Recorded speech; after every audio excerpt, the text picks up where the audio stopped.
Welcome to the Queen of Hearts podcast. And here's the queen herself, registered dietitian Heather Klug. Hello, everyone. On today's episode of the Queen of Hearts podcast, we're going to be talking about metabolism, what that really means, how it's measured, and then we're going to bust some metabolism myths that are out there. With me today is a special guest. Her name is Bethany DeBrew-Adams. Yay! Yeah, and she's going to just help us with talking about metabolism. Oh, great. So Bethany, when I say metabolism to you, what comes to mind? Because I find this can be a confusing concept for a lot of people. Okay, so when I hear metabolism, I think it comes to a screeching slowdown at some point in your life. And I to me, it was like my mid-20s. I'm thinking that it happened. I have no proof of this. But I think of it in terms of weight loss, weight maintenance, where, you know, if I have a fast metabolism, I don't put on any weight. If I have a slow metabolism, I pack it on no matter what I do. Yeah. That kind of thing. Yeah, and you're partway there. Those things are Yay! good. Partial credit. Yeah. So metabolism is really the sum of all the chemical, physiological things that are going on in your body. So it's kind of the energy that's required for your body to thrive and survive on a day-to-day basis. So think about it as even if you're sitting in a chair all day, doing nothing, right? Sounds just wonderful. staring at the wall all day doesn't sound fun. Maybe not. But let's say hypothetically you did that. Your body still is using up energy. It needs calories basically to function because your organs need energy, right? So your heart is pumping blood while you're sitting there. Your lungs are helping you breathe. Your kidneys filtering blood, liver's detoxifying, your body's regulating its temperature. There's stuff being repaired, other things being produced. Yeah, so it's doing a lot of great things for you. Which you don't necessarily think about on any given day. Right. I think most people think about kind of the calories our body burns when we're moving and exercising, right? So putting if I'm just sitting there all day, that's my resting metabolic rate. Correct. Right? Yeah. Okay. And so how many calories does that burn? Like, am I sitting there and it takes me 400 calories? Is it like when I work out on the elliptical and I'm burning it's hundreds? Higher. It's much higher than that. Okay. So the lowest I've seen is in the 800s, few in the 900s. Most people that I've measured, I've done over 1,000 measurements, and usually I find people between 1,000 and 2,000. Okay, that's a pretty wide... It is, which is why it's helpful to get something like that measured to kind of really see what it is. Okay, so what kind of determines your resting metabolic rate? Does it have something to do with how tall I am or A little bit. So your resting metabolic rate is influenced by many things. One of them is certainly genetics, right? Some families kind of have Thanks, Mom and higher Dad. metabolism, some have lower ones. But beyond that, things like gender is a big one. Okay. Men typically have higher resting metabolic rates than women. Of course they I know do. that stinks, but it's not fair, but basically it's because men tend to have more lean muscle mass compared to women. We tend to have slightly less and a little more body fat because we're the ones that have babies. Of course, yes. We keep the species going. So we are important. we are very important.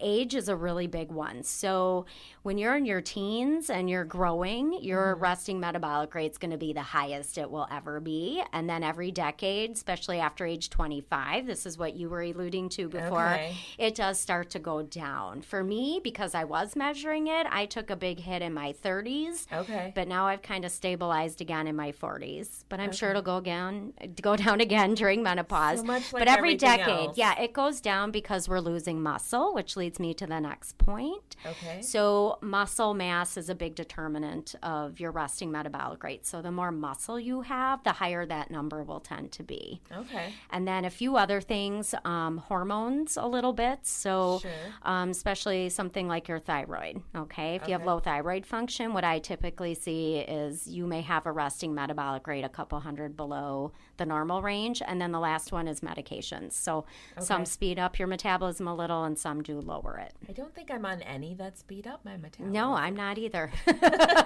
that's not yes, fair. and we'll talk about supplements in a little bit. But Okay. So how do you find out what your resting metabolic rate is? Is it some like hideous test where you're going to poke me with like 100 needles or... Yes, when you come in, I'm going to poke you all over the place. Yeah, then I'm definitely not No, getting it definitely not, everybody. So basically, when you come in to do this, it's a simple breathing test. There are a few things you have to do ahead of time, but when you come in, I put a nose clip on your nose. You're going to, there's a mouthpiece that attaches to the calorimeter.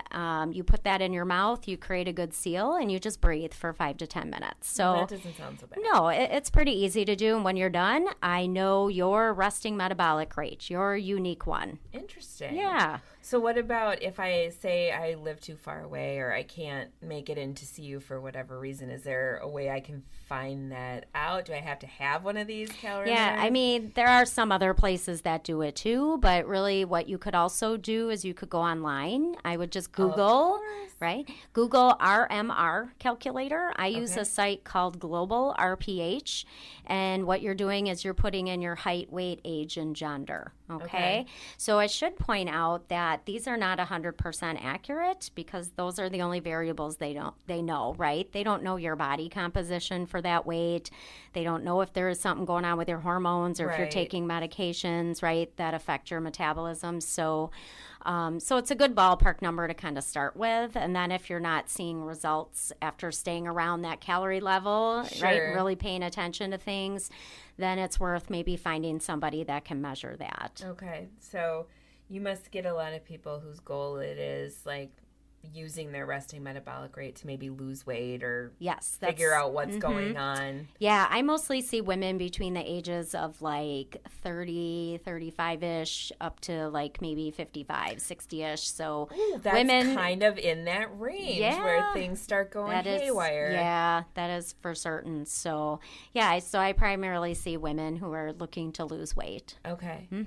So now that we've kind of talked about how you figure all this out, what are some of the biggest myths that you run into when you're talking to people about their metabolism and how they need to move forward? Okay. Probably one of the biggest myths I hear a lot from people are thinking that there's some kind of magical supplement or food that they can take that will just... not? No, I really wish there was. If there was, I would take it too because I do not have a high metabolism. I have a good one for my parameters, but mine would be considered kind of lower. Okay. So if there was something out there that I could take that would raise it several hundred a day, I would be taking it. Yeah. But yeah, there's things out there. You're going to see a ton of stuff on the internet. Oh, it'll rev up your metabolism and really boost it. And most of those things do that. Maybe if they do raise your metabolism, it's only in the short term, right? Like if you drink a bunch of coffee, it'll raise it for like half an hour to an hour, and then it levels off, right? It's not like a constant where it's changing that resting metabolic rate number overall. It's kind of like doing a little extra exercise. Maybe. Right, and keep in mind it's not ton, so it's not raising it 500 a day or anything like that. Like even eating like peppers, chili peppers might raise it 10. I don't think or you 20. can eat enough chili peppers. Right, you might burn your mouth instead. The other thing to point out too, especially with supplements, is that most of those things have stimulants in them. And stimulants can be very, very harmful, especially to the heart. So a lot have been found to speed up your heart rate. Sometimes they can affect heart valves. Ooh. Yes, it can be very dangerous, or it can throw you out of your natural heart rhythm. So I would have people stay clear of any of that kind of stuff. Yeah, that makes sense. Yeah. What else? So another myth I hear out there, a lot of people think when they lose weight, often because they're exercising more, they think this is Right. going to raise their metabolism. Oh, and it doesn't. I'd love to tell you that's true, but Ugh. the sad thing is that as you lose weight, most likely your resting metabolic rate number is actually going to go down. Oh my God.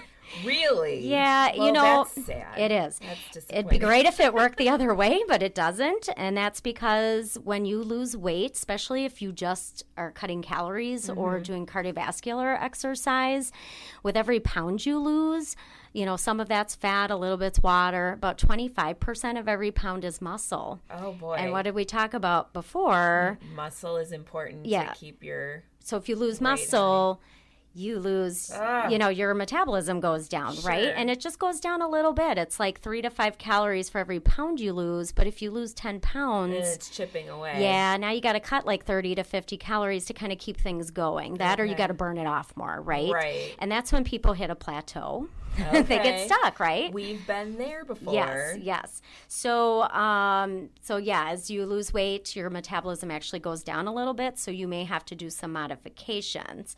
Now, which leads me to another myth that's kind of Okay. out there, and that's if you do strength training or HIIT Okay. training, like high intensity interval interval. training, that this is going to magically rev up your metabolism too. Now, there's a tiny bit of truth to it in that, you know, it does burn more calories during the workout. It doesn't change your Right. overall number, but you do get what's called like a nice afterburn, really, especially with the Okay. HIIT training. For a 24-hour period, you might burn a little bit extra. It's somewhere Okay. between like 25 to 50 extra calories. So Oh, it's well, not that's not a hundreds. lot. Yeah, it's not hundreds. That would burn off like a couple M&Ms. Right.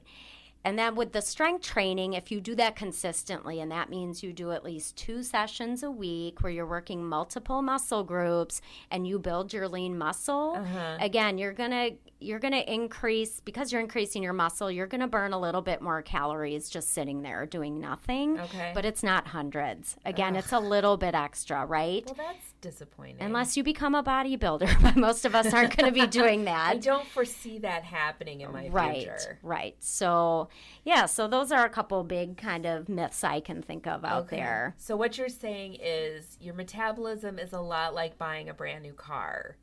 So I buy a brand new car, and like the minute I drive it off the lot, it starts going down in value, regardless of what I do.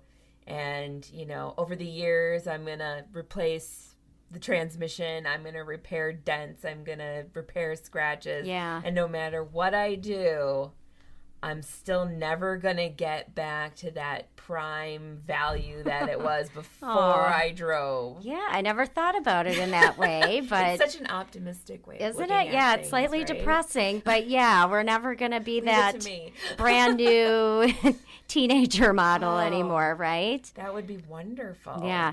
Can I add one last thing up there? I just thought of this too. Okay. Something that I It's hear your a lot. podcast. You can add whatever you want. So another thing I encounter a lot with people is that they think if they have a lower metabolism that they're not going to be able to lose weight at all. Oh, yeah. And it's not that's what I true. would probably think that Right, too. sure. Because you think it's hardly nothing. A lot of It's them think, almost finite. It seems like it's finite. Like Right. if my metabolism is low, then what's the point? yeah. So here's kind of the deal with that. So if you have one that's considered lower, and just so you know, the metabolism isn't, because people often ask me too, they're like, so Is it is good? my number good or bad? That's the first question they always ask. So We all after, wanna what does know. that mean? They're like, well, is that good or bad? Yeah. And I'm like, well, it's really more, is it in a range for Sure. your height, weight, age, and gender? Sure. So we talk about that, how it kind of compares to that. But your resting metabolic rate kind of is what it is, okay? It's kind of your budget. It's what you have to work with, and it's just you have to deal with that, okay? Yeah. So if you have a lower one, kind of like mine, and this is what would happen to me whenever I would have to lose weight, I could never lose weight quickly. Let's put it Okay. that way. Like I was never the person that could lose 2 pounds a week or more. Okay. I'd be busting my butt exercising, Yeah. 6-7 days a week, really watching what I was eating, and I'd maybe lose a quarter of a pound or a half a pound. I know, but over the long run, it was fine, right? Right. It's just on a week-to-week basis, it didn't look like much. So if you have a lower resting metabolic rate, what I always remind those people is that you can lose weight, Okay. but it is going to come off a little more slowly. Sure. And you're going to have to put maybe a little more effort in compared to people who have higher ones. So don't play that comparison game, which is what a lot of us end up doing. Well, why can my friend lose 2 pounds a week or a whole pound and I can only lose a half a pound? You may have very different metabolisms. Okay. Like my husband and I, our resting metabolic rates are 700 calories apart. That's a lot. It is a lot. That's like a dinner. But he's a foot taller than me. He has more muscle than me. I can't eat what he does, right? So I have to be a little more careful. So I just wanted to put that out there too. Well, that's really good information to have. So it's slightly discouraging, but there's a glimmer of hope. You leave the door open enough that it's a hopeful thing. Yeah. So I hope that helped all of you out there hearing about metabolism. And if you have further questions on metabolism, feel free to contact us in the Karen Yacht Center. You can find us at KarenYachtCenter.org. We have a Facebook page. We have a Pinterest page. There's lots of ways to connect with us. All right, so that's it for today. Until next time, ladies, be the ruler of your own heart. Thank you for joining us on the Queen of Hearts podcast.